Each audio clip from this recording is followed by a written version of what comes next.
Listo, listo, muchas gracias. Bueno, buenas tardes, como dice la profesora Natalia, vamos a tratar hoy el tema de termodinámica bioenergética, que es como la aplicación pues, de algunos principios de la termodinámica a los sistemas vivos. Vamos a enfocar el tema de una manera muy básica y nos vamos a referir específicamente a algunas aplicaciones pues, de esta ciencia en los sistemas vivos. La termodinámica es una rama de la física y estudia la energía y las transformaciones energéticas. Eso es lo que estudia la termodinámica en cualquiera de los procesos físicos o químicos que ocurren pues, en el universo. La energía se puede definir como la capacidad para realizar cambios.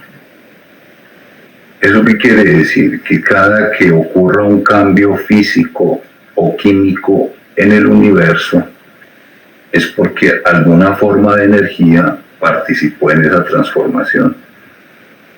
Entonces, el sentido de cambio tiene que ver con energía.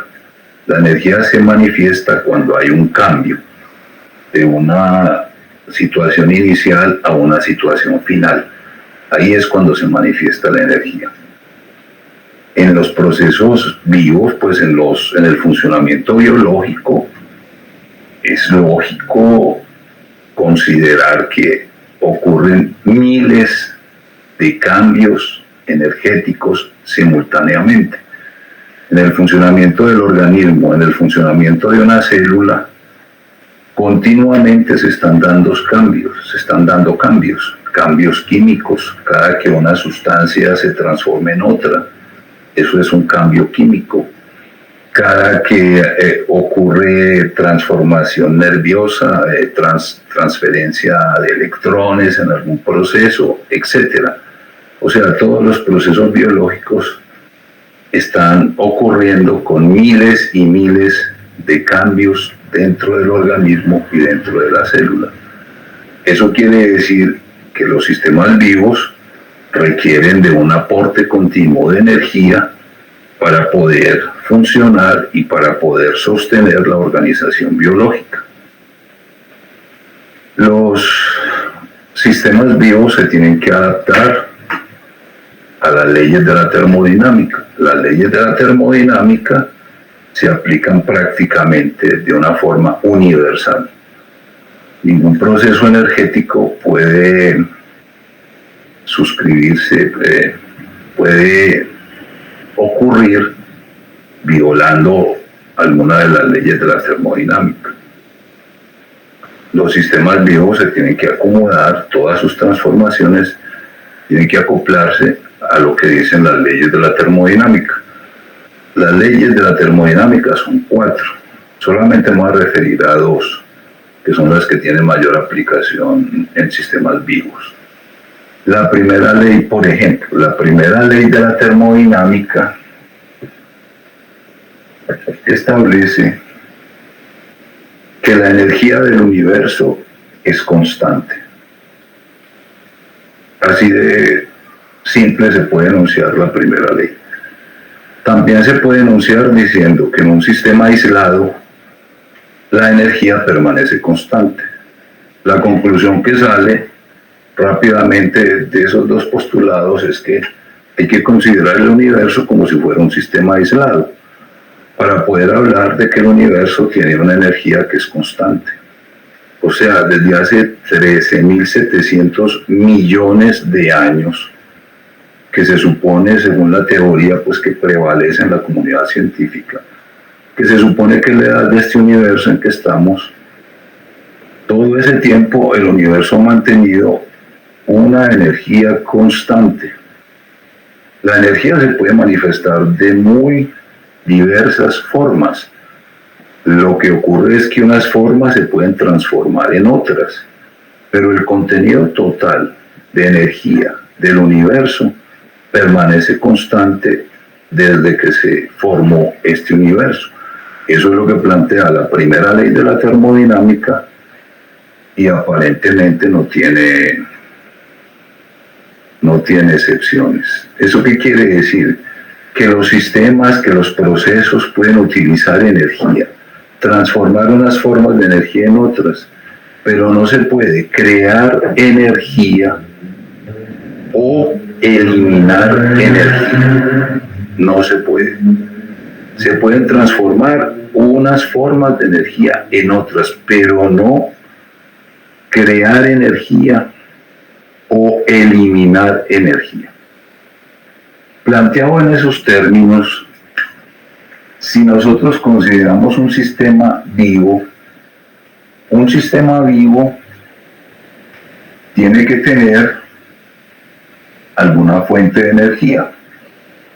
Si el sistema no puede crear energía de la nada y necesita energía para funcionar, la única posibilidad es que la energía provenga del entorno, del medio ambiente en que está el sistema vivo. Entonces los sistemas vivos tienen que captar energía del entorno, estar conectados a alguna fuente externa de energía. Eso quiere decir que los sistemas vivos tienen que ser sistemas abiertos al entorno. Los sistemas vivos tienen unas fronteras bien definidas, un sistema vivo tiene unas fronteras bien definidas que permite diferenciar qué hace parte del sistema y qué está por fuera del sistema. Pero a través de esas fronteras, el sistema tiene que tener la capacidad de intercambiar materia y energía con el entorno.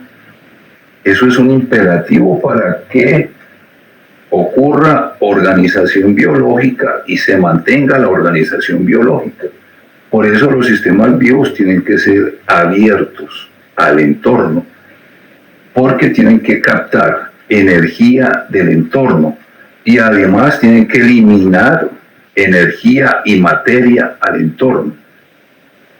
Cuando un sistema vivo se aísla del entorno, no intercambia nada con el entorno, pues el sistema se colapsa, la organización interna se colapsa y se aplica la segunda ley que vamos a revisar ahorita.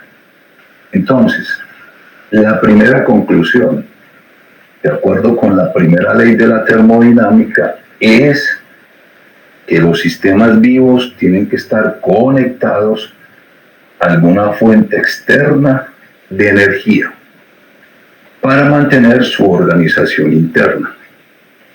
Y esa fuente externa pues viene del entorno, del medio ambiente.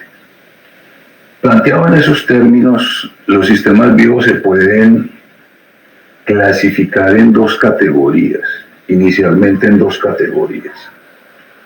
Existen sistemas vivos como las plantas y los sistemas fotosintéticos que captan esta energía a partir de una fuente externa que es el sol, o sea, la energía radiante.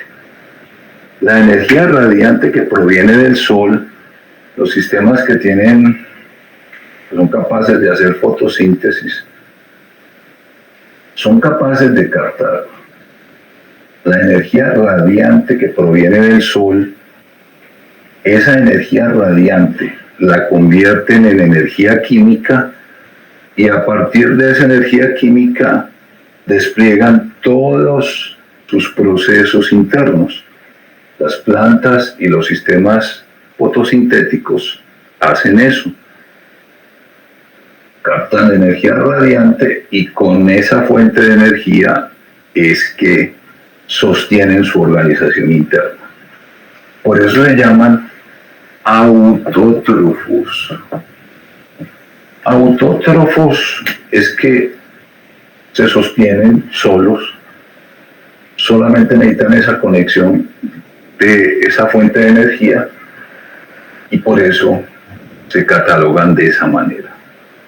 Nosotros no pertenecemos a esa categoría. Nosotros tenemos que captar la energía externa en forma de moléculas combustibles. Moléculas combustibles que provienen de los autótrofos. Los autótrofos fabrican moléculas combustibles y nosotros con esas moléculas combustibles que ya tienen una carga de energía química en sus moléculas, nosotros con esas moléculas combustibles ponemos a funcionar toda la organización biológica. Por eso nosotros somos heterótrofos. Heterótrofos es que vivimos de otros. ¿De cuáles otros? Pues de las plantas y de los organismos fotosintéticos. Entonces lo que hacemos nosotros es captar moléculas combustibles. A partir de esa energía química que está contenida en esos enlaces químicos de las moléculas combustibles, nosotros sostenemos todos los procesos internos que dan cuenta de la organización biológica. Cuando yo digo moléculas combustibles, no es cualquier molécula que a uno se le ocurra. Las moléculas combustibles son 3. Los carbohidratos, y entre los carbohidratos principalmente la glucosa. Los carbohidratos, los lípidos y las proteínas. Esas son las moléculas combustibles que nos aportan energía química para funcionar. 1 gramo de carbohidratos, 1 gramo de glucosa o de carbohidrato en general, aporta 4 kilocalorías al organismo. 1 gramo de lípido le aporta 9 kilocalorías y 1 gramo de proteína aporta 4 kilocalorías. Kilocalorías. O sea que nosotros,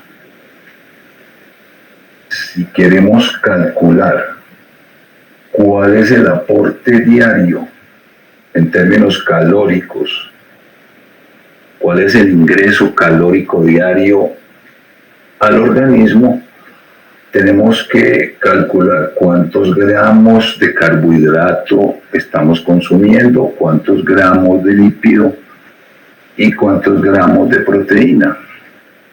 Si nosotros sumamos esos gramos de estos 3 combustibles y los multiplicamos por estos factores, eso me da el ingreso energético diario o el ingreso calórico. Eso es lo que consumimos en términos energéticos. Observen que aquí no aparece el agua. El agua no aporta energía química, o sea, el agua no engorda como mucha gente piensa. Aquí no aparecen las vitaminas. Las vitaminas se necesitan para desplegar unas funciones muy importantes, pero no aportan energía química. Aquí no aparecen los ácidos nucleicos, aquí no aparecen los minerales, etcétera, etcétera. Solamente estas 3. Podríamos anotar aquí el etanol.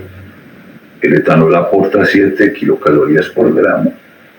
Pero en términos generales, estos son los combustibles que permiten que funcionemos con esta fuente de energía. ¿En qué nos gastamos la energía diariamente?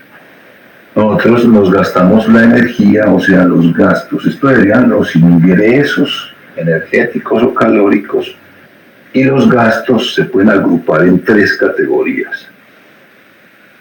Metabolismo basal,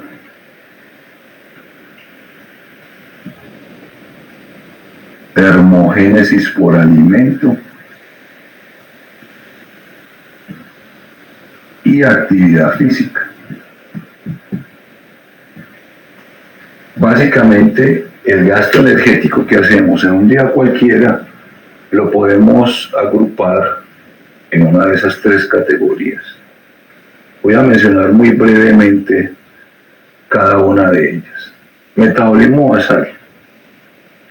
Metabolismo basal es lo que el organismo gasta en un día en completo reposo y en un ayuno de más de 12 horas, en estado de alerta, no dormido, estando alerta.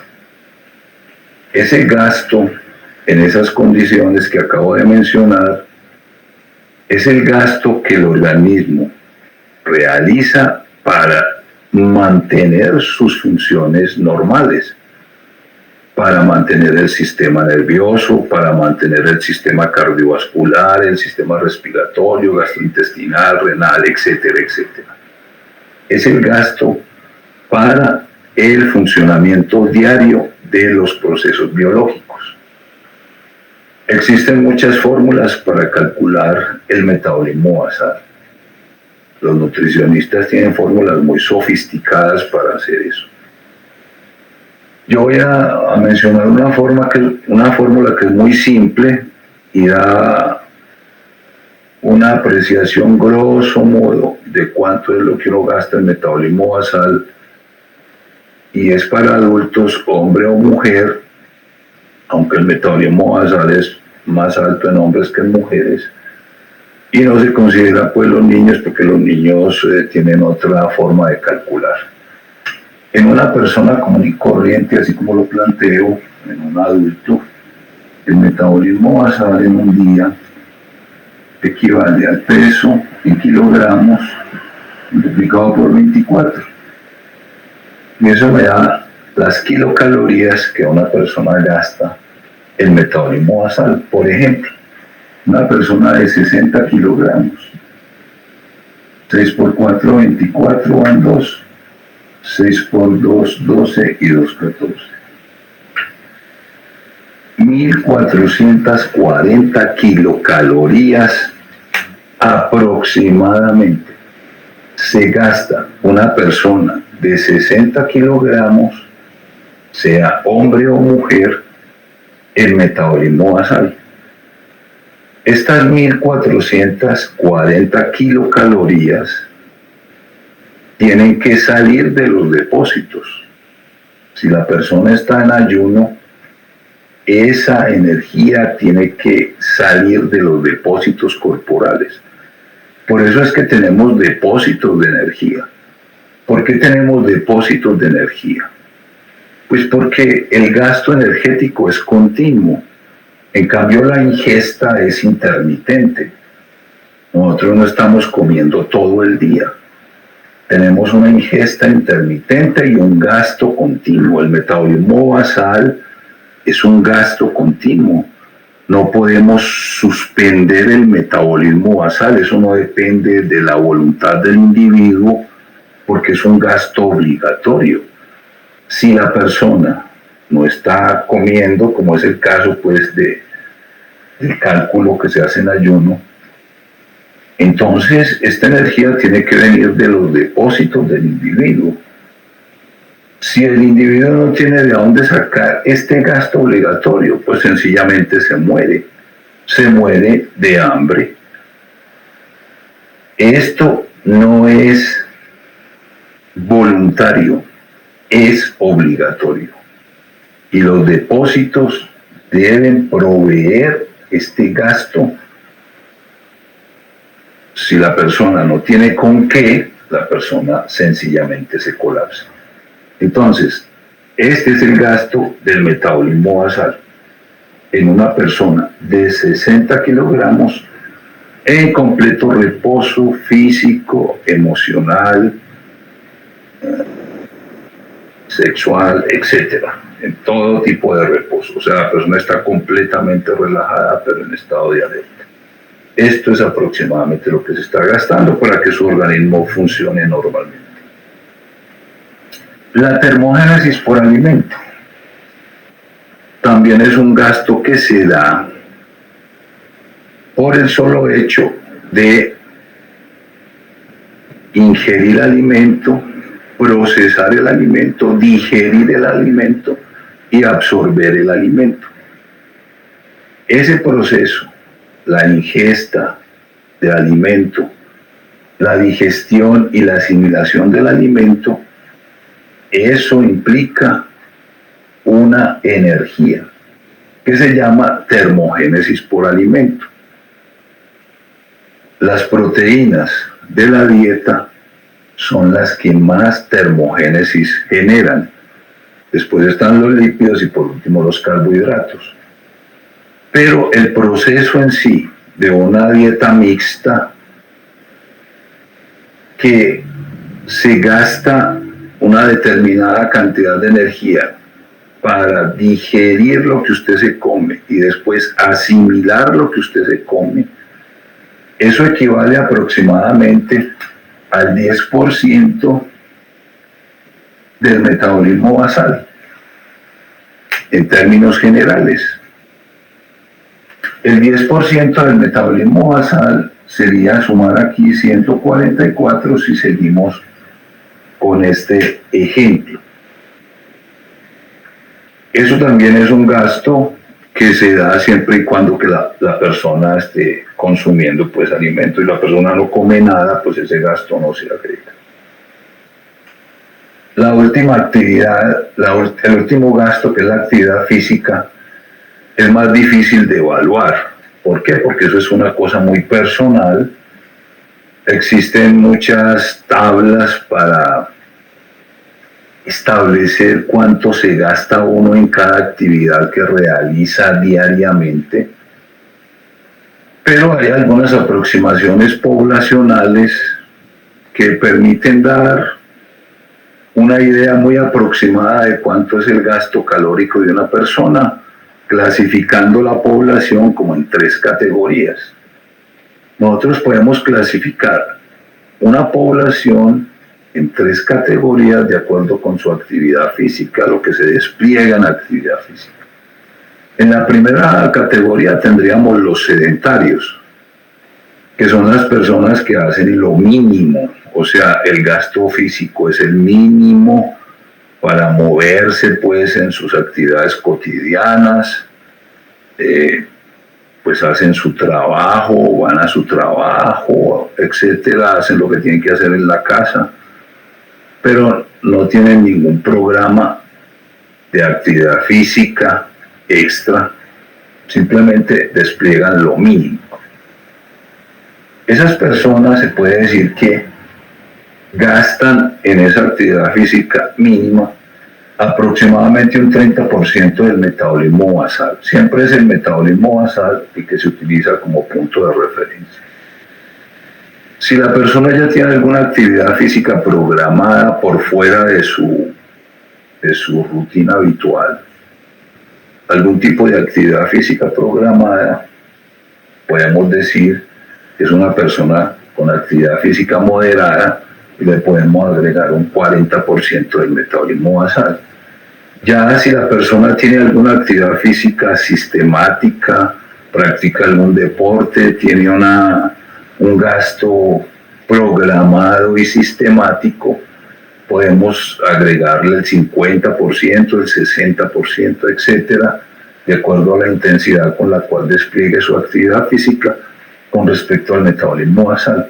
Supongamos que esta persona es una persona sedentaria, o sea que al metabolismo basal, que es 1440, le calculamos el 30%, que sería lo que se gastaría en la actividad física siendo sedentaria. 3 por 4, 12, 3 por 4, 12, 14, 3 por 1, 3, 1, 4. 3 por 4, 12, 3 por 4, 12. Me está olvidando ya esto. 3 por 4, 12, 3 por 4, 12 y 1, 3. No, 1, 3 por 1, 3 y 1, 4.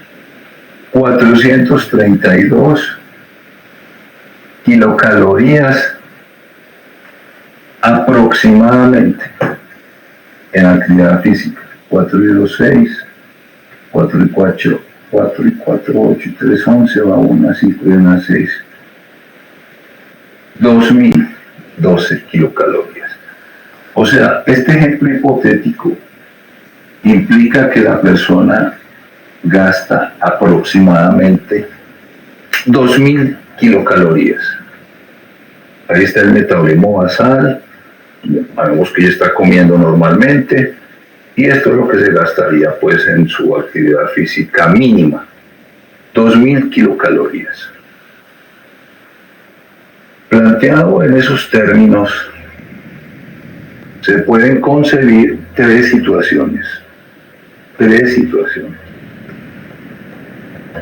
Si la ingesta, por ejemplo, si esta persona que se va a gastar 2000 kilocalorías diarias consume aproximadamente 2000 kilocalorías diarias, que eso sería lo ideal en un adulto sano, un adulto que lo que se gasta sea reemplazado más o menos en la misma cantidad por lo que se consume. Eso sería lo ideal en un adulto. Que la ingesta calórica sea aproximadamente igual al gasto calórico. Cuando tenemos esa situación, estamos hablando de un balance energético en equilibrio. El balance energético en equilibrio es eso. Usted está gastando exactamente o aproximadamente lo mismo que usted se consume. Eso, repito, es lo ideal en un adulto. Pero tenemos otras dos posibilidades. Podemos tener una ingesta mayor que el egreso calórico. Una ingesta calórica mayor que el egreso calórico. O sea, la persona está consumiendo más energía de la que gasta diariamente. Eso nos da un balance energético positivo. Un balance energético positivo hay que garantizarlo por lo menos en dos situaciones. En los niños que están creciendo, pues porque están haciendo tejido nuevo. En las mujeres que están en embarazo por razones obvias. En esas dos situaciones se debe mantener un balance energético positivo.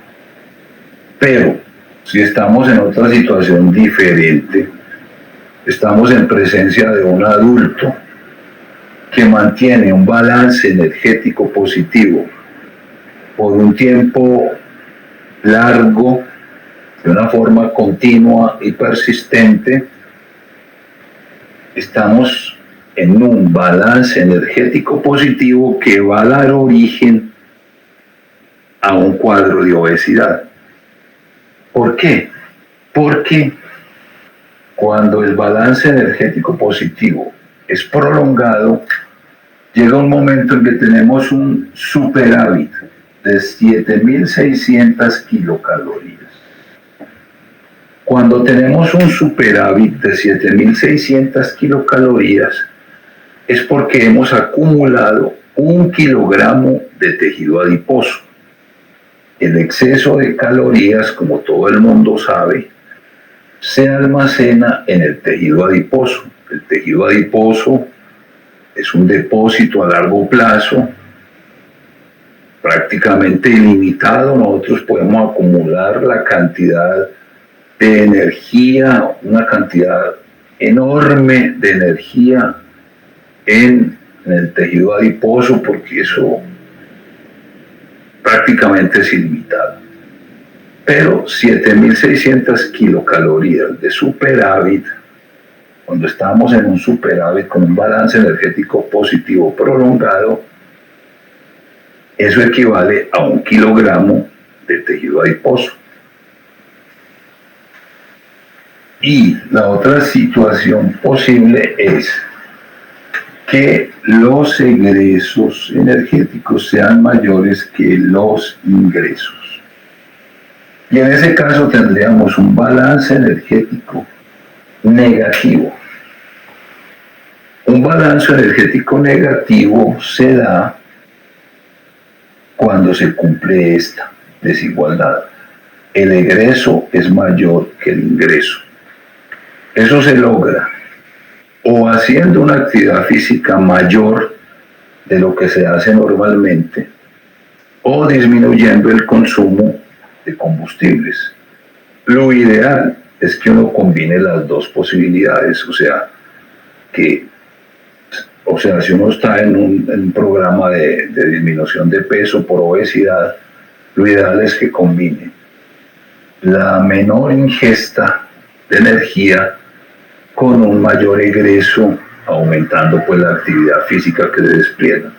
En ese caso entraríamos en un balance energético negativo, modificando los dos parámetros, tanto el ingreso calórico como el egreso. Tendríamos que disminuir el ingreso y aumentar el egreso. Lo ideal es que sean las dos cosas simultáneamente. Con solo actividad física es más difícil. Se tendría que ser muy disciplinado y hacer una actividad física prolongada, 1 o 2 horas diarias para entrar en un balance energético negativo. Lo mejor es combinar una baja ingesta calórica con un aumento en la actividad física. Eso sería lo mejor para perder peso de una manera sana y continua. Hay que llamar la atención sobre lo siguiente. Un balance energético negativo, inexplicado, o sea, la persona no ha hecho ningún cambio, ni en su ingesta ni en su egreso, y entra en un balance energético negativo, o sea, es la persona que empieza a perder peso sin una explicación aparente. Eso generalmente es de muy mal pronóstico. Un balance energético negativo que no tenga una explicación adecuada puede ser la primera manifestación de un proceso neoplásico, por ejemplo.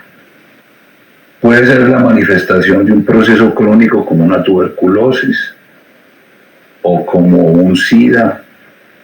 O sea, no es un buen pronóstico. Un balance energético inexplicable por algún cambio en la ingesta o en el egreso es un mal pronóstico que siempre hay que investigar por qué se está dando. No es normal que un individuo empiece a perder peso sin hacer ningún cambio en su ingesta o en su egreso. No es normal. Eso no es normal. Ese sería un panorama general con respecto a la primera ley de la termodinámica. Lo que nosotros gastamos y lo que nosotros consumimos. Y eso nos da pie pues para esas 3 situaciones. La pregunta que se puede hacer después es, ¿por qué los carbohidratos, los lípidos y las proteínas tienen la categoría de combustibles y por qué otras sustancias que ingresan en el organismo todo el tiempo, ya dijimos cuáles, porque el agua, porque los lípidos, porque las vitaminas, etcétera, porque esos no tienen la categoría de combustible y estos sí? Existe una razón química para eso. ¿Cuál es la característica química de estas 3 sustancias que los convierte en unos buenos combustibles para el organismo? La característica es que estas sustancias tienen unas moléculas, están constituidas por moléculas que tienen una relación hidrógeno-carbono mayor que 1. ¿Eso qué quiere decir? Una relación hidrógeno-carbono mayor que 1, que son moléculas muy hidrogenadas, tienen un alto contenido de hidrógeno, es un carbono hidrogenado. Un carbono hidrogenado es un carbono que funciona como un excelente agente reductor. Un excelente agente reductor. Los combustibles celulares son excelentes agentes reductores. ¿Qué quiere decir eso? Que ceden electrones con mucha facilidad. Ceden electrones. La característica del carbono hidrogenado es esa. Los combustibles se comportan como unos buenos agentes reductores. Si ustedes miran un ácido graso, por ejemplo, es una cadena hidrocarbonada larga que tiene muy poquito contenido de oxígeno. Mientras más hidrógeno tenga una molécula orgánica, mayor es su capacidad reductora, y mientras menos oxígeno tenga. Por eso los lípidos, los ácidos grasos, por ejemplo, que proveen 9 kilocalorías por gramo, proveen más del doble que un carbohidrato o que un aminoácido. ¿Por qué? Por lo que estamos viendo aquí, un ácido graso es una cadena hidrocarbonada larga que solamente tiene 2 oxígenos por molécula y el resto son cadenas hidrocarbonadas de longitud variable. Por eso un ácido graso provee 9 kilocalorías por gramo. Es un poder reductor mayor que una glucosa. ¿Qué pasa con una glucosa? Que por cada carbono tiene 2 hidrógenos, así como el ácido graso, pero fuera de eso, por cada carbono tiene un oxígeno.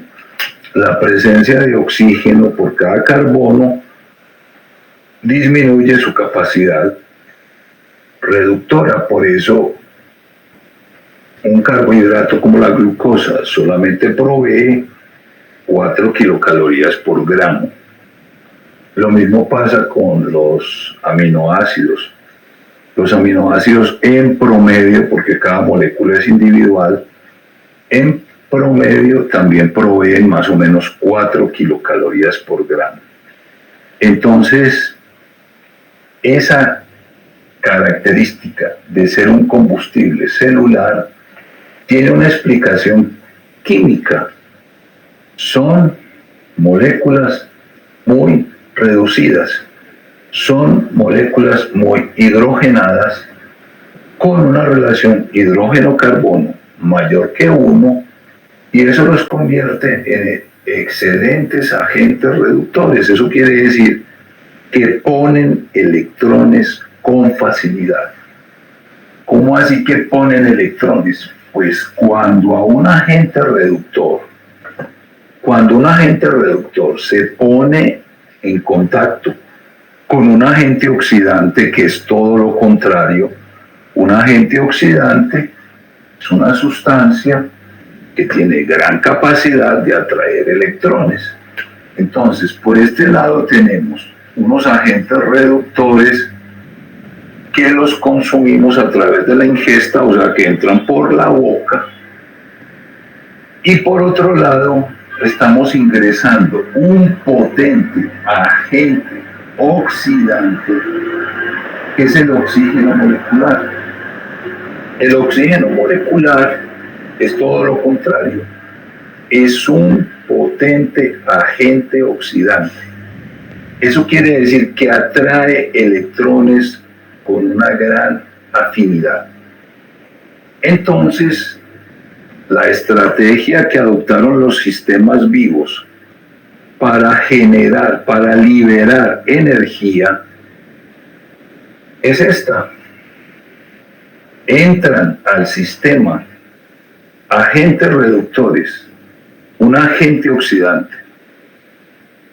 Y lógicamente, cuando un agente reductor se pone en contacto con un agente oxidante, ocurre una transferencia electrónica. En este caso particular, cuando se da en un solo paso o se da en múltiples pasos, el resultado final es igual. Los agentes reductores, que eran carbonos hidrogenados, se convierten en carbonos oxidados, o sea, CO2. Y el oxígeno, que era un agente oxidante, capta electrones y protones y se convierte en agua. Entonces, cuando ocurre esta transferencia electrónica, cuando ocurre esta óxido-reducción, que así se llama, este proceso redox, en donde los agentes reductores pierden electrones y los agentes oxidantes los ganan, el proceso libera grandes cantidades de energía química. Este proceso, la oxidación de combustibles en presencia de oxígeno, no solamente libera CO2 y agua, sino que mucha parte de la energía química que estaba contenida en estos enlaces se libera como energía química. Esa energía química que se libera es la que el organismo, el sistema vivo, aprovecha para mantener su organización interna. Entonces, estos procesos que liberan energía química son los que sostienen la organización biológica, porque cada que ocurre esta oxidación, obtenemos energía química que podemos utilizar para mantener la organización biológica. Esto se puede dar en un solo paso. Por ejemplo, cuando usted mete leña en una chimenea. Cuando usted mete leña en una chimenea, este proceso se está dando en un solo paso. La leña, la madera, que está hecha básicamente de celulosa y de otros polímeros, pero que básicamente es glucosa, es carbohidrato, en presencia del oxígeno del aire, está haciendo este proceso y se libera una gran cantidad de energía. ¿Cómo se libera? Como energía calórica, pues por eso es que prendemos la chimenea para calentarnos. Toda esa energía se está liberando como calor, o como energía lumínica, pues porque vemos el resplandor, vemos luz durante el proceso. En ese caso, este proceso está ocurriendo en un solo paso. Es un proceso de una liberación energética muy grande, pues lo percibimos por el calor. Lógicamente, en el interior del organismo, nosotros no podemos hacer esto en un solo paso, por razones obvias. El aumento de temperatura sería incompatible con el funcionamiento biológico. La otra razón es que un proceso tan explosivo no sería factible de regular adecuadamente. Entonces nosotros también hacemos esto. Oxidamos combustibles en presencia de oxígeno. Eso ocurre principalmente en las mitocondrias de la célula. Y se libera CO2 más agua. Pero ese proceso no se da en un solo paso. Se da en múltiples pasos, muchos pasos, en múltiples pasos catalizados por enzimas. Partimos de los combustibles y llegamos al CO2 más agua, pero a través de un proceso continuo y prolongado múltiples pasos que permite que el proceso sea regulable y que la liberación y que el aumento de la temperatura sea un proceso controlable. Entonces, por eso nosotros hacemos lo mismo que está pasando en una chimenea, pero lo hacemos de una manera regulada y gradual. Eso es lo que vamos a revisar aquí. ¿Cómo es que nosotros oxidamos los combustibles celulares en presencia del oxígeno que estamos respirando y estamos liberando la energía y estamos aprovechando esa energía para mantener la organización biológica?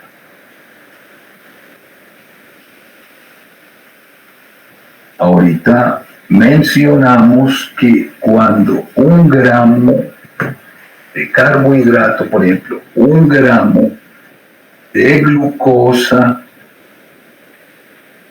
se somete a una oxidación en presencia de oxígeno, libera 4 kilocalorías. 1 gramo de ácido graso, por ejemplo, de lípido, libera 9 kilocalorías. Y 1 gramo de aminoácidos en promedio libera 4 kilocalorías. Esta energía que se libera cuando se oxida el combustible en presencia de oxígeno es la misma energía que se libera dentro del organismo o en un proceso externo, por ejemplo en una chimenea o en un proceso de laboratorio.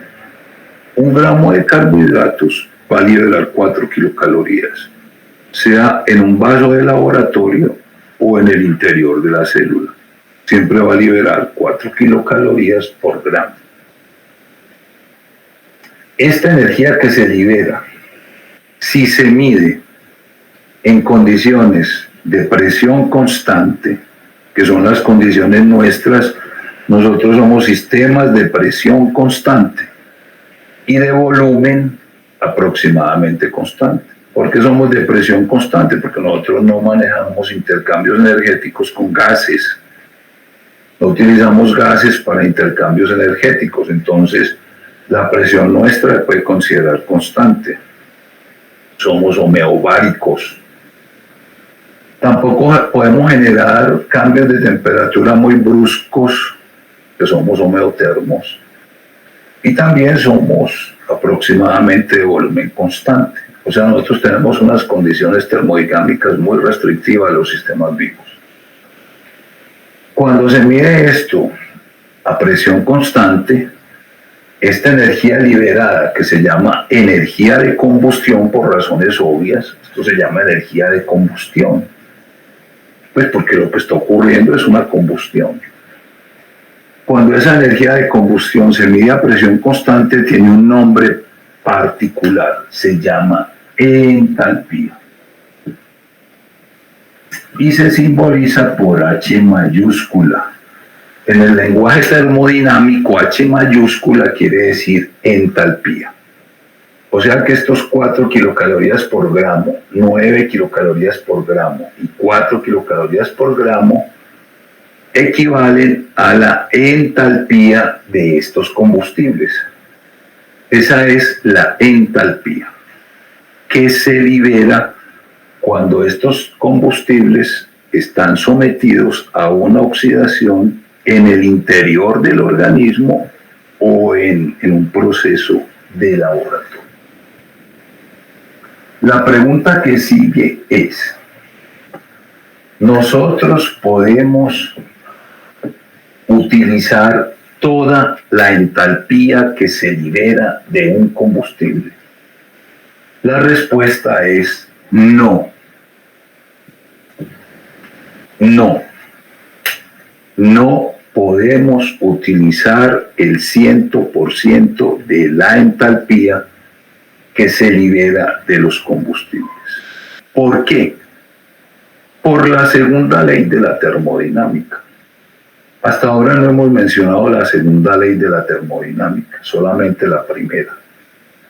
La primera, como vimos, es una ley que no tiene restricciones. El hecho es que la energía se conserve constante, pero teóricamente cualquier transformación sería posible de acuerdo con la primera ley. Pero la segunda ley establece que las transformaciones energéticas no todas se pueden realizar. Algunas se pueden realizar, otras no se pueden realizar. La segunda ley, de una manera muy simple, se puede enunciar diciendo que cualquier proceso físico o químico que ocurra en este universo tiene que incrementar la entropía del universo. La entropía del universo. Entropía es un concepto muy elusivo, se simboliza por S mayúscula en el lenguaje termodinámico. ¿Por qué es un concepto elusivo? Porque entropía puede significar muchas cosas. Entropía, en términos muy prácticos, significa desorden. Desorden. O sea, un sistema gaseoso tiene más entropía que un sistema líquido. Y a su vez, esos dos sistemas tienen más entropía que un sistema sólido.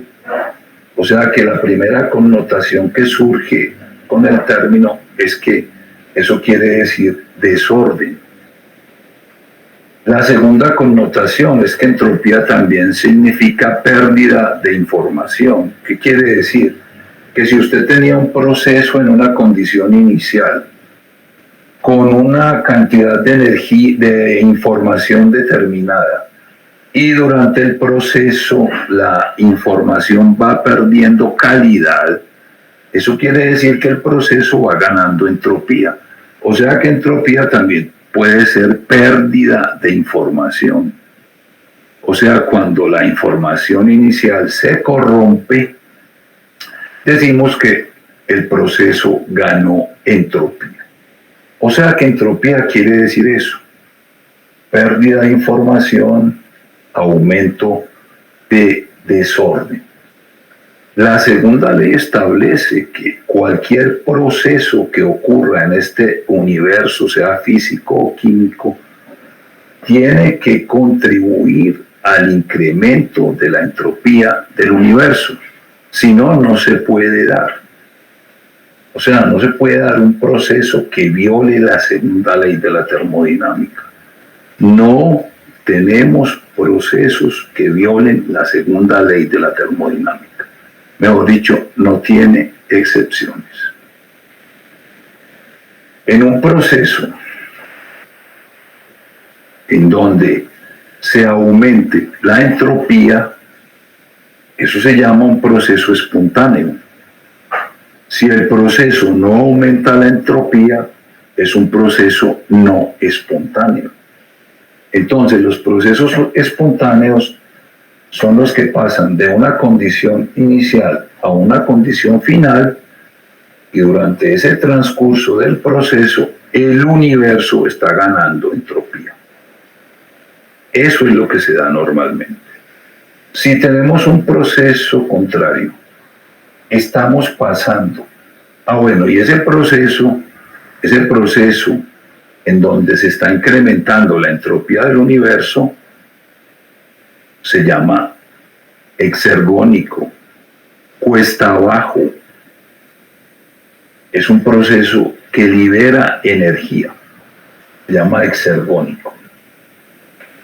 Pero si tenemos un proceso en donde pasamos de una condición inicial con una determinada entropía y pasamos a una situación de menor entropía, ese proceso se llama no espontáneo.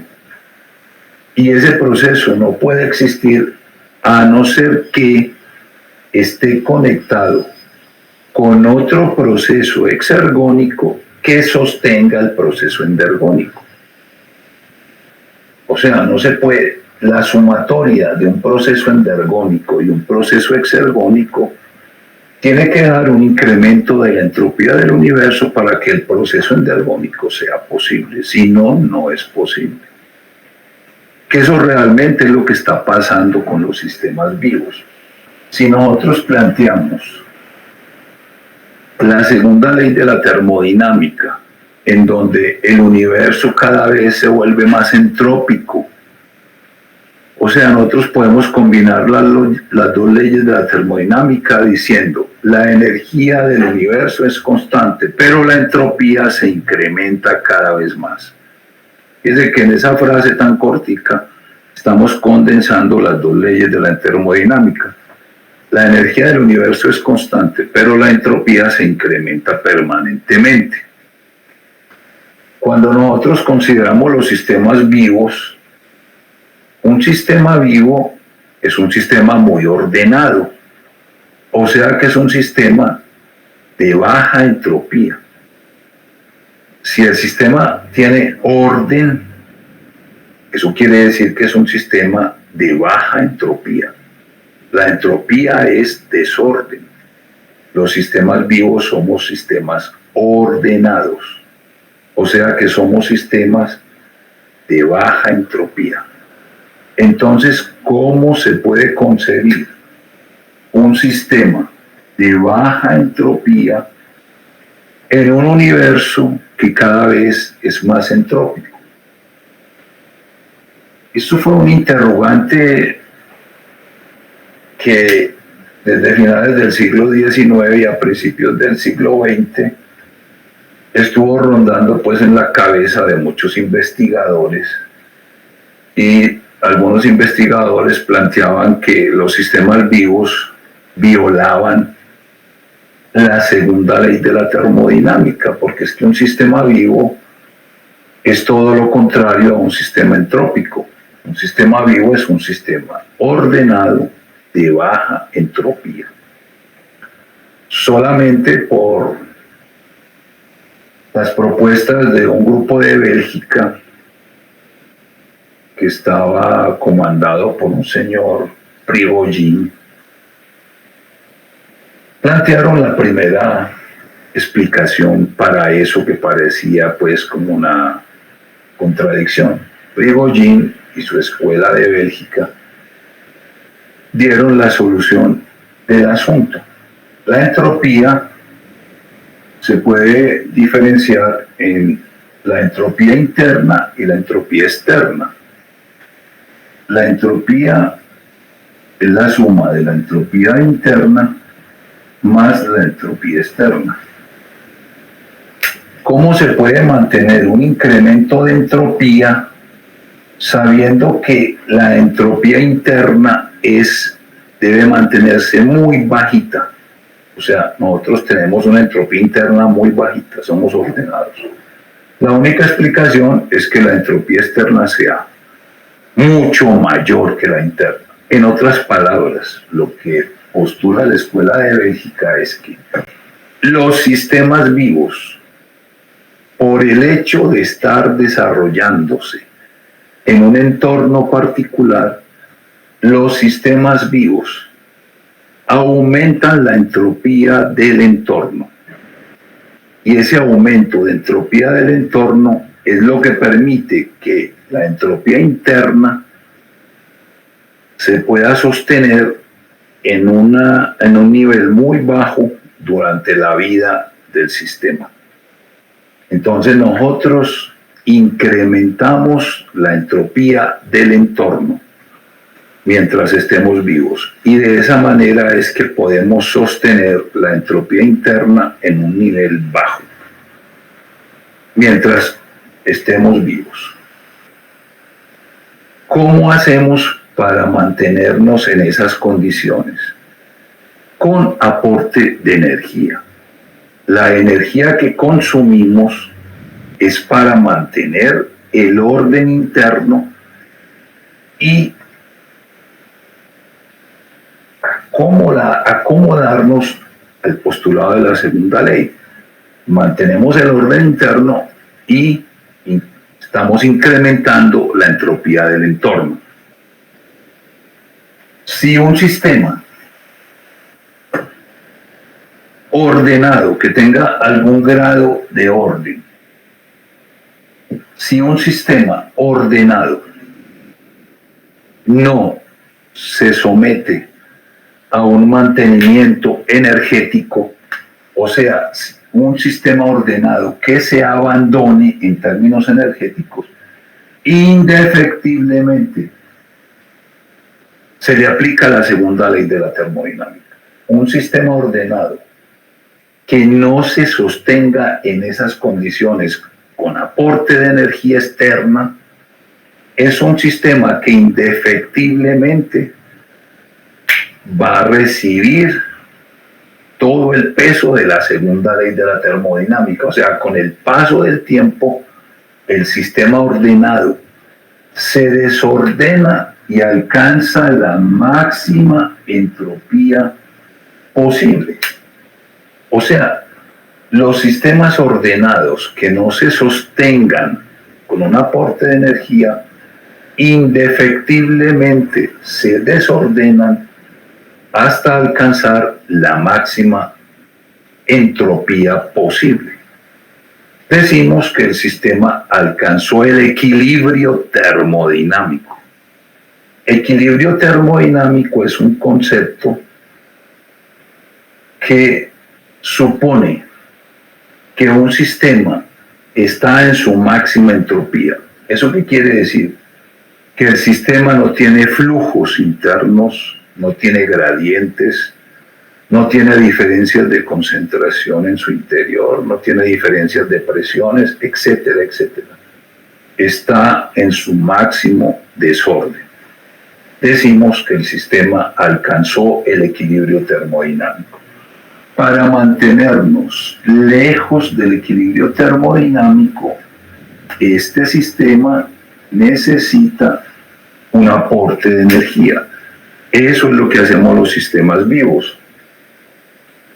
Captamos energía de los combustibles, con esa energía mantenemos la organización interna y nos mantenemos en un nivel de baja entropía que nos permite vivir por un tiempo determinado. Lógicamente, ningún sistema ordenado, en el caso de los sistemas vivos, por ejemplo, puede persistir eternamente. No, nadie es eterno en el mundo, como dice la canción. ¿Por qué? Porque es que el sistema va perdiendo fidelidad, como es un sistema que funciona con moléculas. El sistema va perdiendo fidelidad y, lógicamente, a medida que progresa el tiempo, el sistema va alcanzando una situación en donde ya es imposible mantener el orden interno y el sistema se colapsa como sistema ordenado y el sistema alcanza, pues se le aplica toda la segunda ley de la termodinámica. O sea, en otras palabras, el sistema, o sea, nos morimos. O sea que la muerte es un concepto no solamente religioso, sino termodinámico, un sistema ordenado que aumente progresivamente su corrupción informativa, o sea, que la información se vaya corrompiendo a medida que progresa el tiempo. Llega un momento en que el orden interno es insostenible y el sistema se colapsa y nosotros decimos que el sistema se murió. Entonces, planteado en otros términos, podemos decir que el orden no es gratuito en este universo. Cualquier grado de orden que tenga el sistema necesita energía para sostenerse en un estado alejado del equilibrio termodinámico. Este es el equilibrio termodinámico, la máxima entropía. Si nosotros nos queremos mantener aquí, tenemos que consumir energía para mantener el orden. Si esta energía, por alguna razón, no se está suministrando, indefectiblemente el sistema va perdiendo su orden interno hasta que llega a la máxima entropía. El sistema alcanza el equilibrio termodinámico. Eso puede durar meses, años, siglos, pero indefectiblemente va a llegar el punto en que el sistema se colapse, porque la segunda ley de la termodinámica no tiene excepciones. Entonces, el orden no es gratuito. El desorden es gratuito. O sea, un sistema ordenado se desordena espontáneamente. En cambio, un sistema desordenado, si se quiere incluir algún tipo de orden dentro de un sistema desordenado, hay que aplicar energía. La única forma de transformar desorden en orden es aplicando energía externa. En cambio, pasar de orden a desorden no necesita energía, eso es espontáneo. Pero lo contrario no es espontáneo. Entonces, planteado en esos términos, la entalpía que liberamos de los combustibles no la podemos utilizar el 100%. ¿Por qué? Por lo que acabamos de ver. Nosotros tenemos que contribuir a la entropía del universo. O sea que una parte de la entalpía se tiene que perder como entropía del universo, como entropía del entorno. Entonces nosotros somos sistemas. Estamos liberando permanentemente energía calórica, que es una energía desordenada, al medio. Estamos desordenando el medio. Esa energía calórica también viene de esta entalpía. Esta entalpía se puede concebir como una energía que se puede dividir en dos fracciones. Un porcentaje que la llamamos energía útil, porque es la parte de la entalpía que nosotros podemos utilizar. Por eso se llama energía útil. Se simboliza con G mayúscula. Esa G viene de Gibbs, que es el apellido de Josiah Gibbs, un señor muy importante que a finales del siglo XIX y principios del siglo XX fue capaz de plantear muchos de los principios de la termodinámica que consideramos ahora. Entonces, en honor a la memoria de ese señor, la energía útil se llama G mayúscula. Y es el porcentaje de entalpía que nosotros podemos utilizar para sostener la organización interna. Pero indefectiblemente, de acuerdo con la segunda ley de la termodinámica, nosotros tenemos que poner una parte de la entalpía, la tenemos que dedicar a incrementar el desorden del entorno. Ese porcentaje de energía que no podemos utilizar para poder ser compatible pues con la segunda ley se llama energía no útil, pues por razones obvias. ¿Cómo se calcula ese porcentaje de energía no útil? Multiplicando la temperatura absoluta por la entropía. Temperatura absoluta por entropía es el porcentaje de energía no útil que viene de la entalpía y que nosotros no podemos utilizar y que estamos liberando continuamente al medio en forma de energía calórica y otras formas de energía, pero eso es lo que nosotros pagamos para que el proceso se pueda sostener y sea compatible con la imposición de la segunda ley de la termodinámica. Por eso no podemos convertir el 100% de la entalpía en energía útil. Hay una parte que se disipa como energía no útil.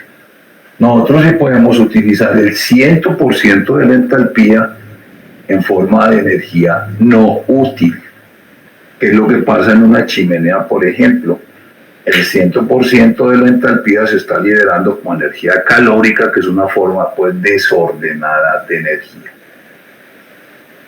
Pero no podemos convertir el 100% de la entalpía en energía útil.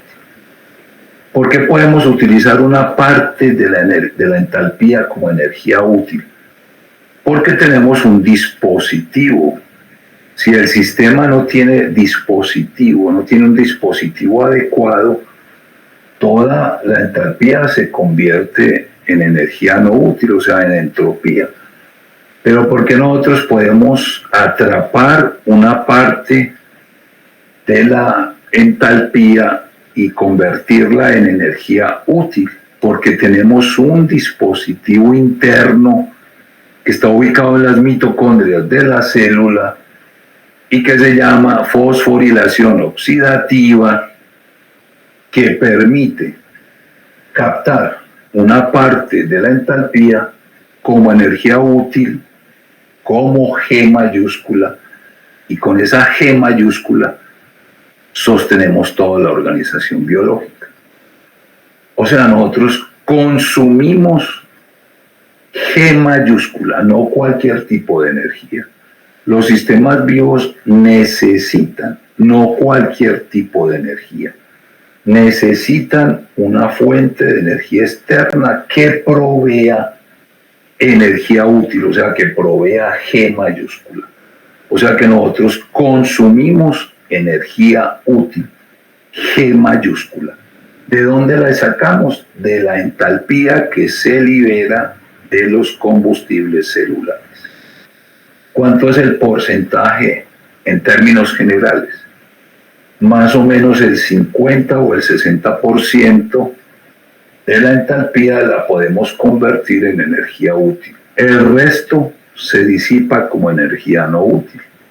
Por eso es que nosotros calentamos el asiento donde nos sentamos, porque estamos emitiendo energía calórica permanentemente. ¿De dónde viene esa energía? De los combustibles que usted está oxidando permanentemente dentro de sus mitocondrias. Pero esa energía se disipa al medio y es la contribución que hacemos para ser compatibles con la segunda ley de la termodinámica. O sea que indefectiblemente estamos liberando entropía al medio y solamente nos quedamos con una parte de la entalpía que es lo que se llama energía útil, o sea, G mayúscula.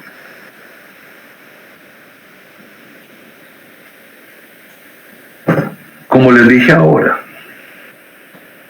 eso lo podemos hacer porque tenemos un sistema ordenado en donde la oxidación de combustibles no se hace en un solo paso, sino en múltiples pasos. Y eso es lo que permite que esos múltiples pasos permitan que nos quedemos con una parte de la entalpía, que es la energía útil, y el resto lo disipamos al medio. Eso no lo estamos haciendo en un solo paso, repito, sino en múltiples pasos.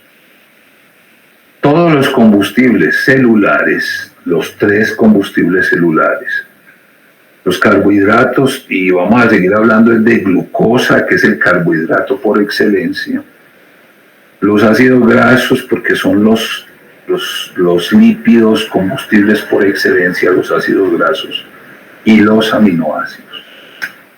La glucosa, los ácidos grasos y los aminoácidos básicamente son los combustibles por excelencia. Los otros carbohidratos diferentes a la glucosa, los otros monosacáridos como galactosa, manosa, fructosa, etcétera, se tienen que meter en la misma vía de la glucosa para poder ser oxidados. Lo mismo pasa con los ácidos grasos, todos se tienen que meter en la misma vía y los aminoácidos igual. Estos tres combustibles se someten a un proceso de oxidación que tiene una parte que es común para todos. Existe una vía que se llama vía central de oxidación de combustibles que está ubicada en las mitocondrias de la célula. Las mitocondrias de la célula constituyen las organelas que proveen casi toda la energía útil que la célula utiliza. Las mitocondrias son como centrales hidroeléctricas, o sea, esa analogía con las centrales hidroeléctricas es pertinente porque equivale más o menos a lo mismo. En una central hidroeléctrica el movimiento del agua está contribuyendo a que esa caída de energía potencial del agua se convierta en otras formas de energía. Lo mismo pasa aquí. Las mitocondrias son como centrales hidroeléctricas porque estamos utilizando la energía de los procesos de oxidorreducción para obtener energía útil. Esa vía central de oxidación de combustibles que está ubicada, repito, en las mitocondrias, tiene dos componentes. Nosotros siempre disecamos todo para poderlo entender, así es como entendemos las cosas y los procesos. Pero eso es un proceso continuo, pero lo dividimos como en dos. La primera etapa de esa ruta central de oxidación de combustibles es una vía cíclica que se llama ciclo de Krebs. Lo vamos a ver en detalle, el ciclo de Krebs, que se llama así pues en honor de Hans Krebs, un médico de origen alemán que fue el primero que planteó este ciclo. Pues inclusive fue el primero que planteó una vía cíclica. Antes del ciclo de Krebs había planteado el ciclo de la urea. Este señor entonces le puso orden a una serie de conceptos que estaban desconectados y fue capaz de ordenar todos esos conceptos y concebir ese ciclo, pues se llama así. La primera etapa entonces es el ciclo de Krebs. A partir del ciclo de Krebs se liberan unas coenzimas reducidas que son el NADH y NFADH2. Son coenzimas que provienen de vitaminas. El NADH proviene de la niacina, que es la vitamina B3. El FADH2 proviene de la riboflavina, que es la vitamina B2. El ciclo es un ciclo, como vamos a revisar en detalle la próxima vez. El ciclo es un dispositivo para extraer electrones de los combustibles y pasarlos a esas coenzimas. O sea que esas coenzimas poseen electrones que en último término vienen de la glucosa, de los ácidos grasos, de los aminoácidos, sometidos a un proceso de oxidación, y esos electrones que están siendo portados por estas coenzimas después se pasan a la cadena respiratoria, que sería la segunda etapa de esta ruta central de oxidación de combustibles. Por aquí entrarían los electrones. Estas sustancias son las que entran los electrones al sistema. Los electrones circulan por estas vías metabólicas y al final de la cadena respiratoria es donde aparece el oxígeno molecular. O sea que el oxígeno molecular es la salida de los electrones. Los electrones entran por aquí y salen por allá. Después de haber recorrido una serie de vías metabólicas que vamos a analizar con algún detalle, esto hay que concebirlo como si fuera una tubería que conduce electrones, que tiene entradas y salidas. Estas son las entradas y la única salida es el oxígeno molecular. Por eso el oxígeno molecular está al final de la cadena respiratoria, porque es el aceptor final de la cadena respiratoria el que va a recibir los electrones. Ese oxígeno molecular se va a reducir y se va a convertir en agua. Es la salida. Y en el caso nuestro, en los sistemas como nosotros, los sistemas vivos, es irreemplazable esa salida. O sea, que no podemos reemplazar el oxígeno molecular con ningún otro aceptor de electrones. Ese es el único aceptor de electrones válido para recibir los electrones que están entrando por aquí. Entonces los electrones entran por aquí, salen por aquí, después de haber recorrido una serie de vías metabólicas que vamos a revisar. En ese recorrido, principalmente en la última parte de la cadena respiratoria, aquí en esta última parte, tenemos un dispositivo que ya se los mencioné, que está acoplado a la cadena respiratoria, que es la última parte pues, de esa ruta central de oxidación. Ese dispositivo que se inventó la naturaleza se llama fosforilación oxidativa. Esa fosforilación oxidativa es un proceso que permite que de la entalpía liberada en todo este proceso, nosotros nos podamos apropiar de una parte de esa entalpía en forma de energía libre. ¿Y en qué forma se va a representar la energía libre que estamos ganando? En la forma de una molécula, que es la molécula central en energética celular de cualquier ser vivo. Estamos hablando del ATP. El adenosintrifosfato es la molécula que va a contener la energía útil que se libera durante todo este proceso, y a partir de esa energía útil plasmada en la molécula de ATP es que el organismo puede desplegar todos sus procesos internos.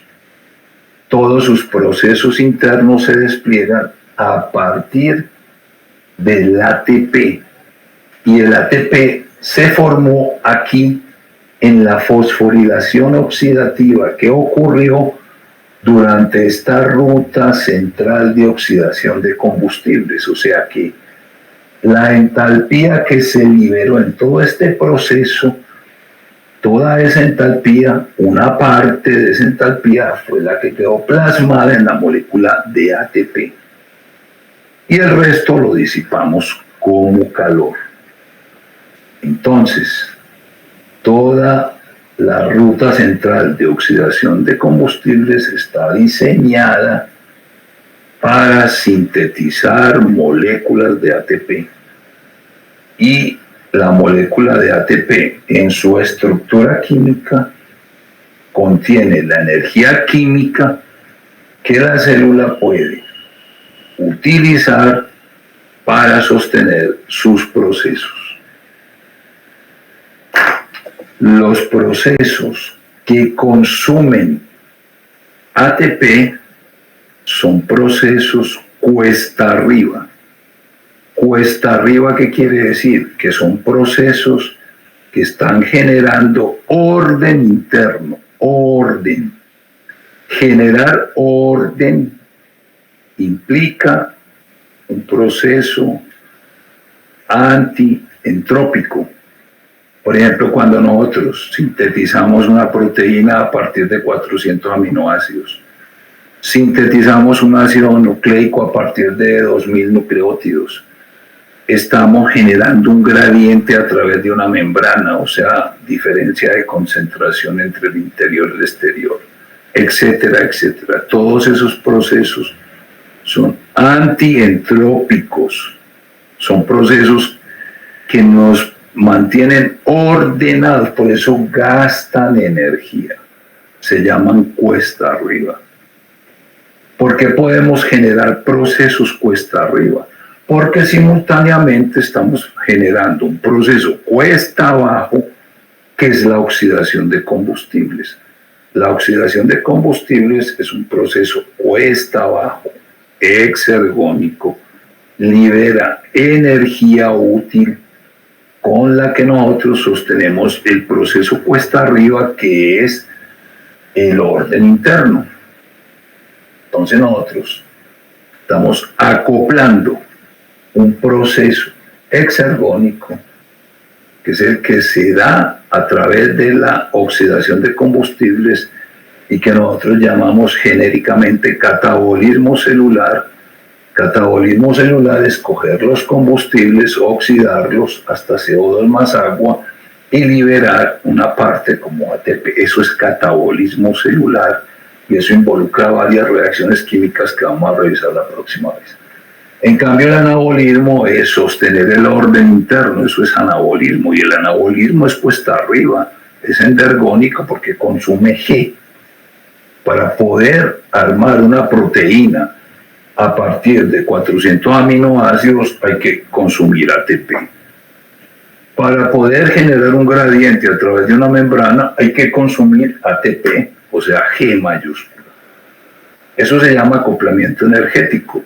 Tenemos procesos catabólicos y anabólicos funcionando simultáneamente.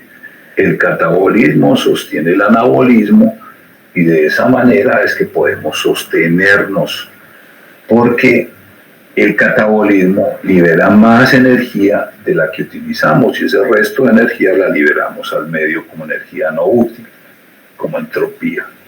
Entonces nosotros todo el tiempo estamos oxidando combustibles para sintetizar ATP, porque el ATP es la molécula que plasma la energía útil que el organismo puede utilizar. Ese es el planteamiento general. Ya la próxima vez, el próximo lunes, ya vamos a ver las vías específicas, el ciclo, la cadena y la fosforilación. O sea que ya terminé, Natalia. Con esto termino y la próxima vez es que vamos a revisar ya las vías particulares de todo esto que acabo de decir. Natalia, terminé. Natalia,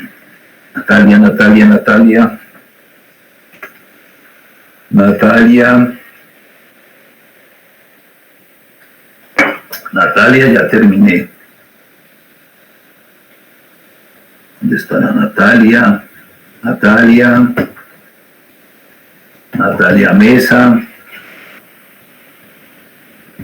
Natalia Mesa, ya terminé.